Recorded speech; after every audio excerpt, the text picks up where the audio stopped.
పట్టిసీమ ఎత్తిపోతల పథకానికి నీరు విడుదల చేసిన మంత్రి. పట్టిసీమ ఎత్తిపోతల పథకానికి నీరు విడుదల చేసిన మంత్రి.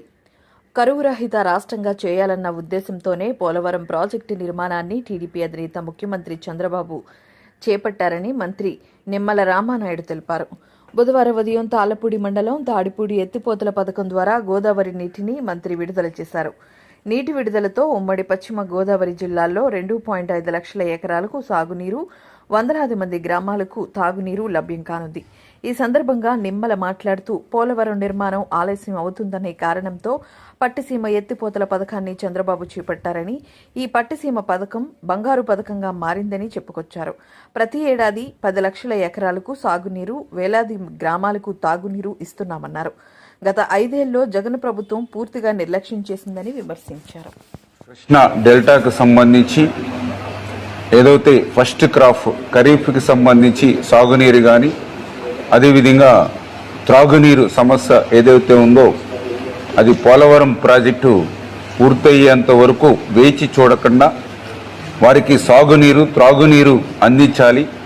తద్వారా ఏదైతే శ్రీశైలం నుండి ఆ రిమైనింగ్ ఏదైతే వాళ్ళ వాటర్ ఏదైతే ఉందో అది రాయలసీమకి అందించాలనేటువంటి ఆలోచనతో ఆ రోజు చంద్రబాబు నాయుడు గారు ముందు చూపుతో ఏదైతే పట్టిసీమను ఎత్తిపోతల పథకాన్ని ఏదైతే ఆయన నిర్మాణం చేసి ప్రారంభించారో ఆ పట్టిసీమ ఎత్తిపోతల పథకం మరి రేపు 3వ తేదీ జూలై 3 రేపు ఉదయం 7:27 ఆ పట్టిసీమ ఎత్తిపోతల పథకాన్ని పంప్స్ని ప్రారంభిస్తున్నామని చెప్పి ముందుగా మీ అందరికీ కూడా తెలియజేసుకుంటూ ఉన్నా.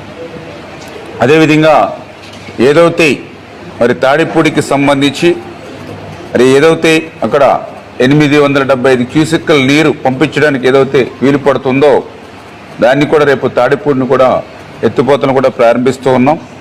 అదేవిధంగా ఏదైతే మరి అటు పురుషోత్తపట్నం ఏదైతే ఉందో మరి అక్కడ కూడా మరి ఏదైతే 3500 క్యూసెక్కుల నీరు ఏదైతే లిఫ్ట్ చేయడానికి అవకాశం ఉందో దాన్ని ప్రారంభించిన తర్వాత నెక్స్ట్ స్టేజ్ 2 పురుషోత్తంపట్నం సంబంధించి మరి ఒక 1000 క్యూసెక్కుల నీరు ఏదైతే మరి ఇక ఏలేరు రిజర్వాయర్కి పంపింగ్ ఏదైతే చేసుకుంటామో మరి వాటిని కూడా 1 by 1 ఒక్కొక్కటి కూడా ప్రారంభించాలని, అదేవిధంగా పుష్కర ఎత్తిపోతలకు సంబంధించి కూడా ఒక 1225 క్యూసెక్కుల వాటర్ ఏదైతే పంప్ చేయడానికి వీలుందో ఇది కూడా రేపు ప్రారంభించాలని. ఏదైతే గోదావరి నుంచి మీ అందరికీ తెలుసు ప్రతి సంవత్సరం కూడా 3000 టీఎంసీల నీరు వృధాగా ఏదైతే సముద్రంలో కలిసిపోతూ ఉందో మరి దాని నుండి పోలవరం ప్రాజెక్టుని నిర్మాణం చేయడం ద్వారా ఆ గోదావరి జలాలు ఆంధ్రప్రదేశ్ రాష్ట్రం అంతా కూడా అటు ఉత్తరాంధ్ర నుంచి అటు రాయలసీమ వరకు కూడా గోదావరి జలాలను ప్రవహించి ఆంధ్రప్రదేశ్ రాష్ట్రాన్ని భవిష్యత్తులో ఒక కరువు రహిత రాష్ట్రంగా మార్చాలనేటువంటి ఆలోచన ఏదైతే చంద్రబాబు నాయుడు గారికి ఉందో మరి ఆ కోరిక ప్రభుత్వం 2019లో గోవిందమ్మ పేరు చాలా మంది జన సైనికులు, వీర మహిళలు నోట్లో చాలా కాలం మారుమోగింది. ముఖ్యంగా పవన్ కళ్యాణ్ పలు సందర్భాల్లో గోవిందమ్మ పేరును ప్రస్తావించారు. 2022 అక్టోబర్ 15 విశాఖపట్నం నోవెటెల్ దగ్గర అప్పటి దుర్మార్గ ప్రభుత్వం పవన్ కళ్యాణ్ ని కట్టడి చేసేందుకు ప్రయత్నించిన రోజు అని నాగబాబు మాట్లాడుతూ, ఈ అమ్మాయి పేరు నులక గోవిందమ్మ. మన కరెక్ట్గా ఎగ్జాక్ట్లీ ఒక 1 year 2-3 months బ్యాక్ నోవోటెల్లో పవన్ కళ్యాణ్ గారు, నాదెండ్ల మనోహర్ గారు, నేను ఎలాంటి వాళ్ళు అప్పుడు మా దుంపాడు శ్రీనివాస్ కూడా నాతో ఉన్నాడు, అలాగే సందీప్, వీళ్ళందరినీ అక్కడ ఏదో ఒక ఇష్యూలో వైసీపీ వాళ్ళు చేసిన దీనికి వాళ్ళని అక్కడ హోల్డ్ చేసి పెట్టారు. ఆల్మోస్ట్ కైండ్ ఆఫ్ అరెస్ట్, హోటల్లో అరెస్ట్ చేసినట్టు, బయటకు రానివ్వకుండా. ఆ టైంలో గోవిందమ్మ లాంటి చాలామంది వచ్చారు, కానీ గోవిందమ్మ చిన్నపిల్లని పెట్టుకొని అక్కడ నిలబడి ఆమె నిరసన తెలపడం, ఏం మాట్లాడాలా అల్లరి చేయాలా సైలెంట్గా తన నిరసన వ్యక్తం చేసింది గోవిందమ్మ. అది నాకు చాలా అంటే షీఈస్ వన్ గుడ్ ఎగ్జాంపుల్. మన నిరసనని అన్నిసార్లు ఆవేశంగానూ చెప్పక్కర్లా, లేకపోతే ఏదన్నా రిస్క్ తీసుకుని చెప్పక్కర్లా, నిశ్శబ్దంగా చిన్న బిడ్డను పెట్టుకొని ఒక జెండా పట్టు నిలబడింది. షీఈస్ వన్ అంటే ఒక జనసేన వీర మహిళ ఎలా ఉండాలి అనేది షీఈస్ వన్ ఫెంటాస్టిక్ ఎగ్జాంపుల్. నాకు ఎందుకో గెలిచిన తర్వాత ఈ గోవిందమ్మని నేను ఒక ఎక్నాలెడ్జ్ చేయటమా లేకపోతే ఆవిడ్ని అట్లీస్ట్ ఆవిడ్ని ప్రశంసించాలని అనిపించింది నాకు. ఎంతంటే నాకు ఆ గెస్చర్ ఎంత బాగా నచ్చిందంటే షీఈస్ ఫెంటాస్టిక్ గర్ల్, చాలా మంచిది. ఇప్పుడు నువ్వేం చేస్తున్నా? పెయింటింగ్సా? పెయింటింగ్ సార్ ముందు ఆటో వేసుకుని కొద్దిగా ఇబ్బందుల వల్ల ఆటో ఆఫీస్ పెయింట్ పని. నువ్వేం చేస్తావమ్మా? హౌస్ వైఫా? ఎంతమంది పిల్లలు? పాప ఒక్కతేనా? నాకెందుకో గోవిందమ్మ చేసారు, ఆ అమ్మాయి నిలబడి ఆ రోజు ఒక వీరమహిళ ఎలా ఉండాలనేది చాలామంది లీడర్స్ ఉన్నారు మనకు కూడా. కానీ ఆవిడ ఆ రోజు పవన్ కళ్యాణ్ కోసం నిలబడిన చాలామంది నిలబడి అక్కడ వేల మందిలో నిలబడ్డారు. వేల మందిలో ఒక ఉమెన్ నాకెందుకో చాలా మనస్ఫూర్తిగా నవ్వింది అనిపించిందమ్మా. కాదు, నిజంగా నువ్వు అయితే సాధించుకున్నావు. పవన్ కళ్యాణ్ గారు కూడా చాలాసార్లు నేను పవన్ కళ్యాణ్ గారు డిస్కస్ చేశాను నీ గురించి. ఖచ్చితంగా వాళ్ళని ఒకసారి పిలిపించాను, నువ్వు అభినందించానయా మన పార్టీ తరఫున అని చెప్తే నిన్ను పిలిపించేశాను. ఇవాళ జనసేన గెలిచింది అంటే నేను ఎప్పుడు ఇది చెప్తాను, పవన్ కళ్యాణ్ గారు పనిచేసే కార్యకర్తలు వీళ్ళిద్దరూ మెయిన్ పర్సన్స్. జనసేన గెలుపుకి 21 సెంట్ పర్సన్ రావడం అది సో మీలాంటి వాళ్ళందరూ అలా రావడానికి మీరే ముఖ్య కారణం. నేను చాలాసార్లు మీటింగ్లు చెప్పాను. స్వరూపానందకు భీమిలిలో ఇచ్చిన 15 ఎకరాలు రద్దు చేయాలి. శారదాపీఠ మస్తులపై సిబిఐ ఈడీలతో విచారణ జరపాలి.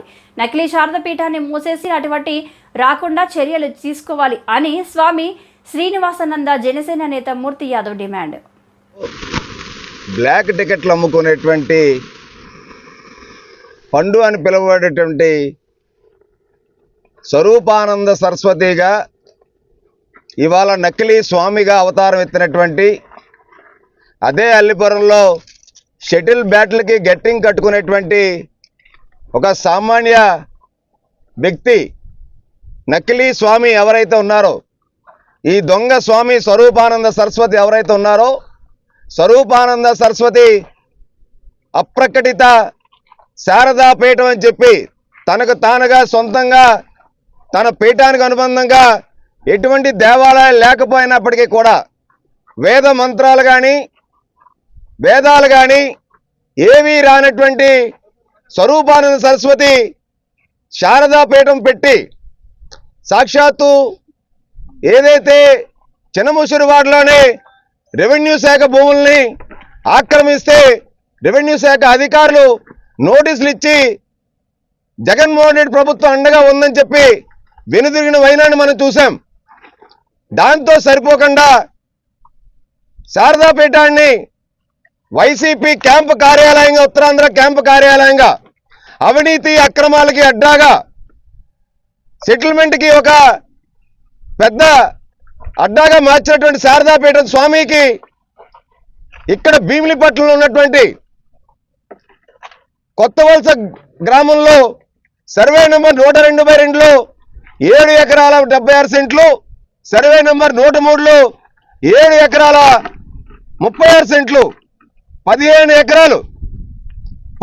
ఎకరాల అత్యంత విలువైనటువంటి ఈ యొక్క భూమిని, ఈ కొండ ప్రాంతం భీముడు పాదాలు ఇక్కడ ఉన్నాయని చెప్పి, వ్యవసాయం చెప్పి నమ్మేటువంటి ప్రాంతంలో భీముడి పాదాల ఆనవాళ్ళు ఏవైతే ఉన్నాయో ఆ ఆనవాళ్ళు కూడా తీసేయడానికి, తొలగించడానికి ప్రయత్నం చేసినటువంటి శారదాపీఠం స్వరూపానంద నకిలీ స్వామి ఎవరైతే ఉన్నారో కేవలం 15 లక్షల రూపాయలకి 250 కోట్ల రూపాయలు చేసేటువంటి ప్రభుత్వ భూమిని కట్టబెట్టి వేద పాఠశాల కోసం కేటాయించామని చెప్పి, వేద పాఠశాల ఇక్కడ మేము పెడతామని చెప్పి దొంగ స్వామి ఏదైతే దోచుకున్నాడో ఈ 15 ఎకరాల భూమిని, తదనంతరం ఈ భూమి రియల్ ఎస్టేట్ వ్యాపారానికి అనుగుణంగా మాకు వినియోగించడానికి అవకాశం ఇవ్వండి అని చెప్పి శారదాపీఠాధిపతి నకిలీ స్వామి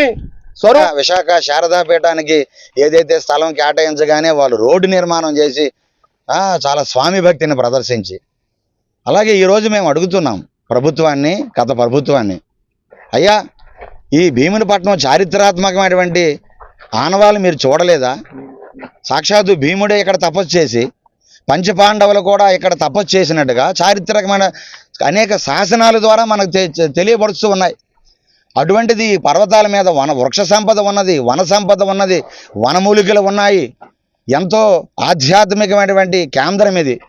ఇలాంటి స్థలాలు ఒక్కసారి వేరే వేరే కార్యక్రమాలు కేటాయిస్తే తర్వాత మనం తీసుకురాగలమా? అటువంటి స్థలాలు మనం పొందగలమా? కాబట్టి హిందువులకి సెంటిమెంట్గా ఉండేటట్టు విశాఖ గోపాలపట్నం వద్ద కనక మహాలక్ష్మిని 55 ఏళ్ల మహిళ చిట్టీల పేరుతో 2 కోట్లకు టోకరా పెట్టింది. నెలవారీగా చిట్టీలు కట్టించుకున్న ఆమె సమయానికి కస్టమర్లకు డబ్బులు ఇవ్వకుండా మొహం చాటేసింది.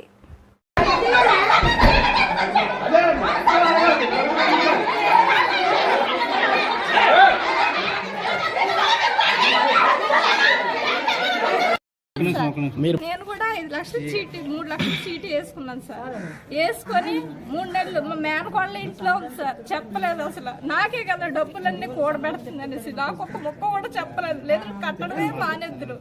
ఇంకా కొబ్బరి పంపింది సార్. 3 చీటీ మా మేనగా ఇంకా కొబ్బరి పంపింది. చీటీ బ్యాలెన్స్ కట్టబెట్టి అనేసి పాడేసుకో నీ డబ్బుల్ని పాడేసుకొని నీకు ఇచ్చాను. పాడిన వాళ్ళకి ఎవరికి ఇవ్వలేదు సార్. ఇంక నేను కట్టడం మానేసాను సార్. ఆ 2 సంవత్సరాలు 3 సంవత్సరాలు అయిపోతుంది. ఇప్పుడు ఇదిగో 3 నెలలు, అదిగో 3 నెలలు, ఇదిగో 3 నెలలు, అదిగో 3 నెలలు. అందరికీ అదే వాయిదాలు వేసుకుంటూనే వస్తుంది సార్. ఏమి న్యాయం పోలీసుల దగ్గరికి వెళ్తే పోలీసులు కూడా వాళ్ళకే సలహాలు ఇస్తున్నారు కానీ వాళ్ళకే సమ్మతిస్తున్నారు. మాకేమి న్యాయం అంటే ఏమి జరగట్లేదు సార్. మాకు అసలు జరగట్లేదు. మా పిల్లల కోసం మేము చేస్తున్నాం. అన్ని ముద్ర పెట్టేసుకుని అన్ని చేసుకుని వాళ్ళ పిల్లల కోసం వాళ్ళు చేసుకుని రూపాయలు కష్టపడిన రూపాయలు మరిగి మా ఆయన తాపం చేస్తారు సార్. మాకు 2 పిల్లలు గవర్నమెంట్ స్కూల్లో పిల్లలు చదివిస్తాం సార్. పిల్లలు తినకంటాను ఏం పెట్టకంటాను ఈ మొంటకే పెట్టాం సార్ డబ్బులన్నీ. రాష్ట్రానికి ప్రత్యేక హోదా అడగడానికి సీఎం చంద్రబాబు నాయుడుకు ఇదే సరైన మంచి సమయం అని సిపిఐ నేతలు అన్నారు. రాష్ట్రానికి ప్రత్యేక హోదా అడగడానికి చంద్రబాబు నాయుడుకు ఇదే సమయం. సిపిఐ రాష్ట్ర కార్యదర్శి రామకృష్ణ. రాష్ట్రానికి ప్రత్యేక హోదా అడగడానికి సీఎం చంద్రబాబు నాయుడుకు ఇదే సరైన మంచి సమయమని బీజేపీ కేంద్ర ప్రభుత్వాన్ని మెడలు వంచి ప్రత్యేక హోదా సాధించాలని సిపిఐ రాష్ట్ర కార్యదర్శి కె రామకృష్ణ అన్నారు. మురళీనగర్ మెయిన్ రోడ్డు ఆహ్వాన ఫంక్షన్ హాల్లో సిపిఐ రాష్ట్ర సమితి సమావేశాల్లో భాగంగా బుధవారం మీడియా సమావేశం నిర్వహించారు. గత 5 ఏళ్లలో ఆంధ్రప్రదేశ్ రాష్ట్రంలో అంబానీ, ఆదానీకి ఎంత దోచిపెట్టారో శ్వేతపత్రం విడుదల చేయాలని డిమాండ్ చేశారు. రాష్ట్ర స్థాయి సభల్లో చర్చించిన అంశాల మీద జాతీయ స్థాయిలో జరిగే సభల్లో చర్చిస్తామన్నారు. మీడియా సమావేశంలో సిపిఐ రాష్ట్ర సహాయ కార్యదర్శి జేవి సత్యనారాయణమూర్తి, రాష్ట్ర సహాయ కార్యదర్శి ముప్పల్ల నాగేశ్వరరావు, జిల్లా కార్యదర్శి ఎం పైడ్రాజు, సిపిఐ విశాఖ జిల్లా కార్యవర్గ సభ్యులు పి చంద్రశేఖర్ తదితరులు పాల్గొన్నారు. ప్రభుత్వాన్ని గద్దె దించాలి, కొత్త ప్రభుత్వానికి అవకాశం ఇవ్వాలి అనే దాన్ని ప్రధానంగా భావించే ఇవాళ తెలుగుదేశం ఆధ్వర్యంలో ఉన్న కూటమికి వారు అధికారం ఇచ్చారు. కేంద్రంలో నరేంద్ర మోడీ 10 ఏళ్ల పరిపాలన పైన కూడా ప్రజలు ఆలోచించే తీర్పు ఇచ్చారని భావిస్తూ ఉన్నారు. ఎందుకంటే దాదాపు బీజేపీకి 60 స్థానాలు తగ్గిపోయినాయి. ఇవాళ స్పష్టంగా తెలుగుదేశం పార్టీ పైన, జేడీయూ పైన, అదేవిధంగా లోక్ జనశక్తి పార్టీ లాంటి చిన్న పార్టీలపైన ఆధారపడి కేంద్రంలో ఇవాళ మోడీ ప్రభుత్వం అధికారంలోకి వచ్చింది. మీరు గతంలో మన మీడియాలో చూస్తే మోడీని అమిత్ షాని చూపించేవారు, కానీ వాళ్ళు మార్చేశారు. మోడీ పక్క సీట్లో చంద్రబాబు నాయుడు, ఆ తర్వాత సీట్లో నితీష్ కుమారు. ఎందుకంటే వారిపైన ఆధారపడిన ప్రభుత్వం కాబట్టి ఇవాళ ఎన్డీఏ గవర్నమెంట్గా వచ్చింది. గతంలో బీజేపీ గవర్నమెంట్ అది, కానీ ఇవాళ బీజేపీ గవర్నమెంట్ కాదు, అది ఖచ్చితంగా ఎన్డీఏ ప్రభుత్వం. ఆ ఎన్డీఏ ప్రభుత్వంలో కూడా అక్కడ జేడీయూ పైన, ఇక్కడ తెలుగుదేశం పార్టీ పైన ఆధారపడి ఈ ప్రభుత్వం నడిచే పరిస్థితి వచ్చింది. అది కూడా కొద్దిగా స్పీడ్ బ్రేకర్స్ వేసినట్లే. దీన్ని సద్వినియోగం చేసుకోవాలని కోరుతా ఉన్నాం. ఎందుకంటే ఇవాళ Nitish Kumar party, JDU party వాళ్ళ మొన్న జాతీయ సమావేశాలు జరిగినాయి. ఆ సమావేశంలో వాళ్ళు స్పష్టంగా వాళ్ళు తీర్మానం చేయడం జరిగింది. వెనుకబడిన బీహార్ రాష్ట్రానికి ప్రత్యేక తరహతి హోదా ఇవ్వాలి, లేదంటే ప్యాకేజ్ ఇవ్వాలి, ఆ రకంగా మా రాష్ట్రాన్ని ఆదుకోవాలని చెప్పి వాళ్ళు కోరుతా ఉన్నారు. ఇక్కడ మేము చంద్రబాబు నాయుడు గారిని కూడా కోరుతా ఉన్నాం. ఇవాళ నితీష్ కుమార్ గారికి ఎలాంటి అవకాశం అయితే వచ్చిందో మీకు కూడా, మనకు కూడా అవకాశం వచ్చింది. ఇవాళ లోక్సభలో తెలుగుదేశం పార్టీ ఎంపీల పైన ఆధారపడ్డారు. దానికంటే మిన్నగా రాజ్యసభలో వైఎస్ఆర్ కాంగ్రెస్ పార్టీ ఎంపీలు 11 మంది ఎంపీల పైన ఇవాళ ప్రభుత్వం ఆధారపడింది. అంటే ఏమంటే ఇవాళ మన ఆంధ్రప్రదేశ్ రాష్ట్రంలో ఉన్న పార్లమెంటు సభ్యులు అటు లోక్సభలో ఇటు రాజ్యసభలో 2 చోట్ల కూడా వాళ్ళు కీలకంగా మారినారు. గందరగోళ పరిస్థితులు కనపడతా ఉన్నాయి. గందరగోళం అన్నిట్లో కూడా గందరగోళం. ఈ గందరగోళ పరిస్థితుల నుంచి బయటపడాలి. ఈరోజు శాండ్ విషయంలో కానీ లిక్కర్ విషయంలో కానీ ఇవన్నీ కూడా కుంభకోణాలు జరిగినాయి అన్నారు. చాలా సంతోషం. వాటన్నిటిపైన ఎంక్వైరీ చేయండి. ఎవరైతే దాంట్లో ఇన్వాల్వ్ అయినారో వాళ్ళపైన మీరు చర్యలు చేపట్టండి. కానీ దానికంటే ముఖ్యంగా చెప్తా ఉన్నా, ఇవాళ గత 5 ఏళ్ల కాలంలో ఈ ప్రభుత్వము కేంద్ర ప్రభుత్వంతో కుమ్మక్కై అమిత్ షా యొక్క ఆదేశాలతో వాళ్ళ యొక్క లాలూచితో రాష్ట్రాన్ని అదానికి దోచిపెట్టారు. ఇది అందరికీ తెలుసు. 1000 ఎకరాల భూములు కట్టబెట్టారు. గంగవరం పోర్ట్ ఇచ్చారు. చివరికి విశాఖ ఉక్కు ఫ్యాక్టరీని కూడా వారికి కట్టబెట్టడానికి ప్రయత్నాలు చేశారు. మరి ఆ రోజు ప్రతిపక్షంలో ఉన్నప్పుడు తెలుగుదేశం పార్టీ కూడా మేము ఏదైతే మాట్లాడామో అదే వాళ్ళు మాట్లాడారు. కాబట్టి వారికి మేము విజ్ఞప్తి చేస్తా ఉన్నాం. గత 5 ఏళ్ల కాలంలో రాష్ట్రంలో అదానికి ఏవేవైతే ఆస్తులు కట్టబెట్టారో వాటన్నిటిపైన కూడా శ్వేతపత్రం విడుదల. ఫీజు రియంబర్స్మెంట్ బకాయిలు పెట్టింది మీరు కాదా జగన్ రెడ్డి అని టీడీపీ నేత విజయ్ కుమార్ ప్రశ్నించారు. ఈరోజు టీడీపీ పార్టీ కార్యాలయంలో మాట్లాడుతూ ఏమంటారు, అధికారంలోకి రాగానే నువ్వు ఖాళీ ఖజానా పెట్టిపోతే ఎక్కడి నుంచి కావాలో నువ్వు మీ ఇంట్లో నుంచి అయితే తెలదు కదా. మా ఇంట్లో మీ అంత డబ్బులు లేవు, మళ్ళీ ఇంత పెద్ద హెడ్డింగ్లు పెట్టి రాస్తారు. సరే, ఇంక లాస్ట్ పాయింట్, ఎంత రీయింబర్స్మెంట్ ఇవ్వాలి? మీరు మర్చిపోయారేమో జగన్మోహన్ రెడ్డి గారు, మాకైతే బాగా గుర్తుంది. 2022-23 సంవత్సరానికి ఫీజు రెగ్యులేషన్ కమిషన్ ఒకటి ఉంది కదా, అది ప్రతి సంవత్సరం 3 years బ్లాక్ చేసుకొని ప్రతి 3 ఏళ్ళకి ఒకసారి ఫీజులు ఇంత అని చెప్తుంది. 2022-23 నాటికి పూర్తయితే ఆ 3 సంవత్సరాల బ్లాకు, అప్పుడు కమిషన్ ఏమైంది, ఇంతకుముందు 35,000 నుంచి 70,000 రేంజ్లో మనం ఇంజనీరింగ్ ఫీజు ఇచ్చేవాళ్ళము. అప్పుడు 23 ఫిబ్రవరిలో అనుకుంటాను, జనవరిలో అనుకుంటా, ఆ టైంలో కమిషన్ ఏమి ఇచ్చింది, 40,000, 1,05,000 రేంజ్. అంటే 35,000, 70,000 రేంజ్ ఫీజు రేంజ్ నుంచి 40,000, 105,000 రేంజ్కి మార్చింది. మీరంతా దాన్ని పబ్లిసైజ్ చేశారు. ఈసారి మా జగన్మోహన్ రెడ్డి గారు బ్రహ్మాండంగా పెంచేశారు. 70,000 నుంచి ఒక్కసారిగా 105,000కి పెంచారు. 35,000, 40,000 చేశారు. అందరికీ ఈసారి రేంజ్ పెరిగిందని. పాపం అప్పట్లో అమాయకులైన ప్రజలకు అర్థం కాదు. తర్వాత స్లోగా తెలిసిందేమంటే మీరే ఒకవైపు కమిషన్ చేత 105,000కి పెంచిపించింది మీరే, మీ అనుకూలమైన ఇంజనీరింగ్ కాలేజ్ వాళ్ళతో కోర్టులో వేయించింది కూడా మీరే, మాకు చాలదు అని చెప్పి. అంటే ఆ సంవత్సరానికి ఫీజులు ఏం చేయాలి అనే అయోమయంలో ఉంటే కోర్టు ఏం చెప్పింది, ఒక 10% అడ్హాక్గా పెంచండి, నెక్స్ట్ ఇయర్ చూద్దామని. ఇప్పటికేమన్నా కనీసం ఫీజు రెగ్యులేషన్ కమిషన్ ఏమన్నా ఫీజులు పెంచిందా, కొత్త ఫీజులు ఏమన్నా ఇచ్చిందా? ఇప్పుడు మేము ఎంత ఇవ్వాలి, పాత ఫీజులు ఇవ్వాలా, కొత్త ఫీజులు ఇవ్వాలా, లేకపోతే రెగ్యులేటరీ కమిషన్ పెంచిన ఫీజులు ఇవ్వాలా, లేకపోతే 10% ఫీజులు ఇవ్వాలా, ఏ ఫీజులు ఇవ్వాలి? ఇంకా కమిషన్ అయితే ఏమీ ఇవ్వలేదు కదా. ఇవంతా మీకు తెలియదా? బ్రహ్మాండంగా తెలుసు. మీరే కోర్టులో వేయించింది కూడా మీరే. కమిషన్ చేత ఏమంటారు 105,000 పెంచామని చెప్పి పేపర్లో పెద్ద అక్షరాలతో వేయించుకుంది మీరే, మీ సాక్షి పేపర్లో ఫుల్ పేజ్ ఆడించుకుంది మీరే, కోర్టులో వేయించింది మీ అనుకూలమైన వాళ్ళ చేత మీరే. అంటే మీరు అక్కడ కావాల్సిన దాన్ని ఇమేజ్ అక్కడ వచ్చేస్తుంది, డబ్బు ఖర్చు తగ్గించుకోవడానికి మళ్ళీ కోర్టులో వేశారు. ఎంత నాలెడ్జ్ అండి బాబు మీకు. అంటే మీకు తెలివి ఎక్కువైపోయింది కనుకనే ప్రజలు కూడా చాలా తెలివితో ఆలోచించి ఇంకా 11 సార్లు మీకు అని చెప్పి ఇచ్చారు. మరి ఇప్పుడు ఫీజు రెగ్యులేటరీ కమిషను ఇంకా నిర్ణయించలేదు. 3 సంవత్సరాల 3 త్రైమాసికాల బకాయిలు అట్లే ఉన్నాయి. విద్యా వసతి దీవెన